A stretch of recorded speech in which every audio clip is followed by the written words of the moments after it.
So the next thing we need to do is the floor or the base for the pizza oven. So it's the same process as the first template. We've got a sheet of material here which is 1 meter across by 1.2 meters long. Again, if you're using these loft packs, glue down each seam, place them together onto a flat surface and leave it to cure overnight. And then once it's all glued together, take some scrap wood just to strengthen this pack. Obviously, if you're using plywood, 1/2 inch plywood, then you don't need to do any of that. So exactly the same as we did for the first template for the pizza dome, we want to measure the width and mark the center, make 2 marks, take a straight edge and then run a center line right down the length of the 1.2 meters. From there, from the back edge, we want to measure up the center line 50 centimeters, so 1/2 meter, and make a mark. And then we take our drill, again with that small drill bit, so that's a 2.5 milli drill bit.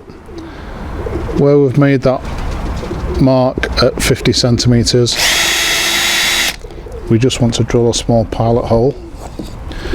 And then with the marking device that we made for the first pizza dome template, where we have these 2 holes, we then want to measure from the point of the screw 43 centimeters and make a mark, and then take our 8mm drill bit, and again, if you remember, that's the same diameter as the pencil I'm using. Drill all the way through. So again, another process which we did on the first template we're going to do on here. So the point of the screw, we find that pilot hole, and then we just fasten this wood down, but of course making sure that we can rotate it. And then we place the pencil in the hole furthest away from the screw. So this is the hole we've just done, the 43 centimeters from the point of the screw. Place the pencil in there, and then again, exactly the same as we did on the first one, we just want to make a circle all the way around. So now we've got our circle marked, the next thing we need to do is to mark out for the entrance. So from our center line, what we need to do is to measure on one side 24.5 centimeters, make 2 marks, and then with a straight edge join those together, and then exactly the same thing on this side, 24.5 centimeters, straight edge, and then make a mark. The next thing we need to do is where this straight edge touches the circle, we want to measure out 14 centimeters and make a mark, and the same on this side. Where it touches the actual circle mark, we want to measure out 14 centimeters and make a mark. And then take our straight edge to those 2 marks, and then draw a line across. So then, now that we've marked everything out, the next thing we need to do is we need to go round the line that we've drawn with some nails. I've got 40mm nails here, lost head nails, and I'm going to be placing these on the line every centimetre or so. Now, you don't have to hammer them in too far, just so that they're nice and firm.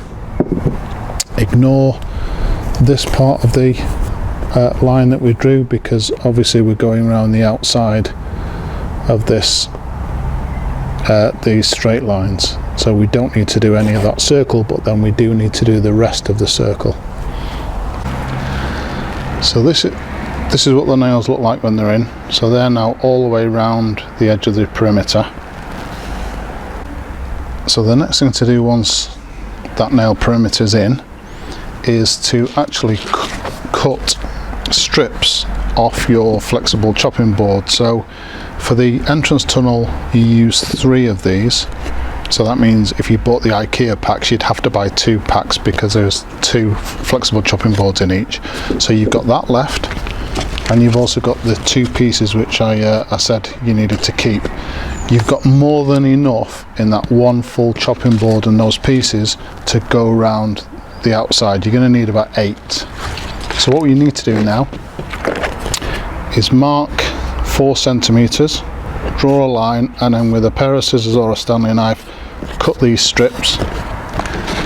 So I already did that with another type of chopping board for the first pizza oven build, so I'm going to use these. So what I'm going to do now is, with some of the duct tape, I'm going to place a strip on the inside of the nails, and just with pieces of duct tape just loosely fasten those in place until I've gone all the way around.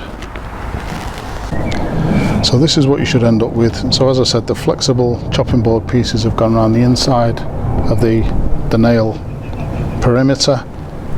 I've then taken some duct tape, just made contacts with the board, looped it over the top and made contact with the board again, and just glued it all down. Where 2 of the pieces meet together, just ensure that you just overlap them just a couple of centimeters, and then obviously tape that down. That'll just give it a little bit more rigidity. So now this is done, the next thing we need to do is the template for the brick tiles.